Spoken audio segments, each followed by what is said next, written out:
A man and a woman stand beside a great limestone rock in the hill country of Dan. Fire climbs from a heap of fieldstones.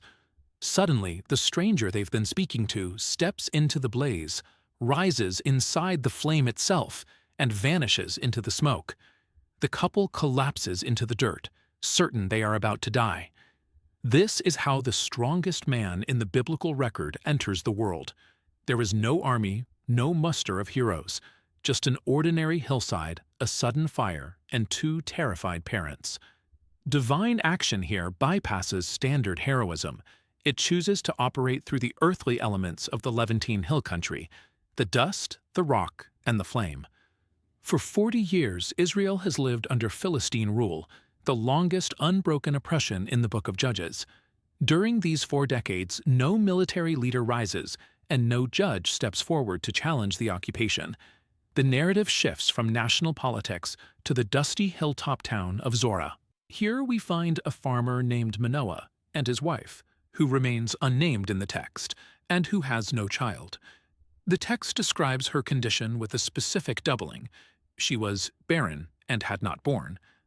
The Malbim, a 19th century commentator, notes that a woman might be childless for several reasons, or barren only after a previous birth.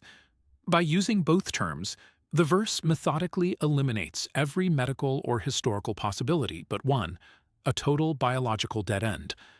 Heaven's response to a 40-year national crisis does not begin with a strategy in a war room. It begins at this dead end, in a mundane agricultural village. A messenger, a malach, appears to the woman while she is alone in the field. He looks like an ordinary traveling man, but he carries a promise. She will conceive and bear a son. He sets strict parameters for the boy's life. The child will be a Nazir, set apart to God from the womb. He forbids her from wine, strong drink, or anything impure before the child is even formed. The Malbim highlights a sudden grammatical shift in the messenger's speech. He speaks of conception in the future tense, but a breath later he says, "For behold, you are pregnant." The word does not wait for time to pass. It creates the pregnancy in the moment it is spoken. Within this promise is a heavy limitation. The messenger explicitly states that the child will only begin to save Israel. Before the boy draws his first breath, heaven announces that his life's work will be left unfinished. From the first spoken word, the child's destiny is locked into a trajectory that is both divinely decreed and ultimately incomplete. The woman runs to her husband, but as she reports the encounter, she carefully edits the message.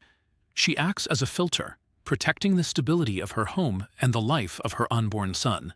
She never mentions the messenger's blunt comment on her barrenness, a choice the Malbim attributes to keeping the peace of her household. She also hides the prophecy of rescue. Under Philistine rule, news of a coming deliverer would bring soldiers to their door to kill the child in his cradle. Yet she adds a profound detail of her own. She tells Manoah the boy will be a Nazir until the day of his death. The messenger never said those words. The Malbim argues the visitor stayed silent because he knew this Nazir would eventually break his own vows. The mother speaks the tragic whole truth of her son's life before he even exists. Manoah, feeling the weight of the news, prays for the visitor to return. He isn't doubting the promise. He simply realizes the stranger gave the mother rules for her conduct, but left the father with no instructions on how to raise such a child. The messenger returns, but again appears only to the woman. The Malbim points out the legal strategy. Had the father received the command, the boy's status would rest on a father's vow, which could be legally unbound. By speaking to the mother, heaven ensures the child's separation is bound by a power no earthly father can release. The unnamed wife remains the intellectual center of the story. She manages the safety of her family and carries a more complete understanding of her son's future than her husband or even the messenger chose to voice. Manoah meets the stranger at the rock and tries to treat him as a guest. He offers a young goat, preparing a meal if the man is a prophet, or a sacrifice if he is a malach. The stranger refuses the food. He tells Manoah he will not eat his bread, and that any offering must be directed to God alone.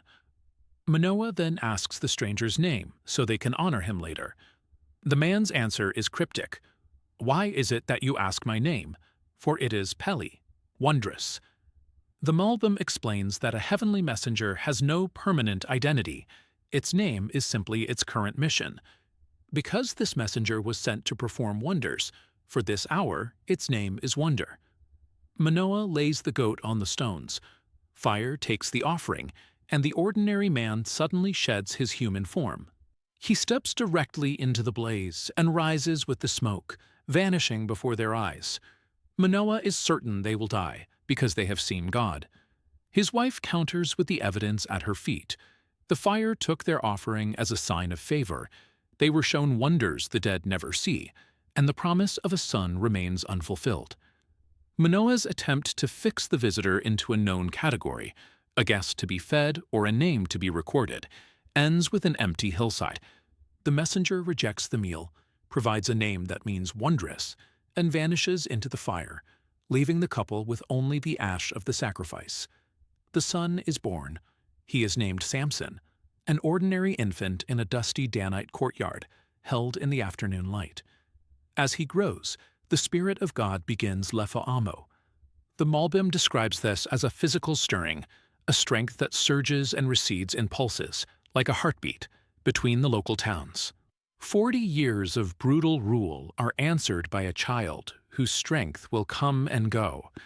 His rescue of Israel will be left unfinished, and his tragic end was already spoken by his mother before he drew his first breath.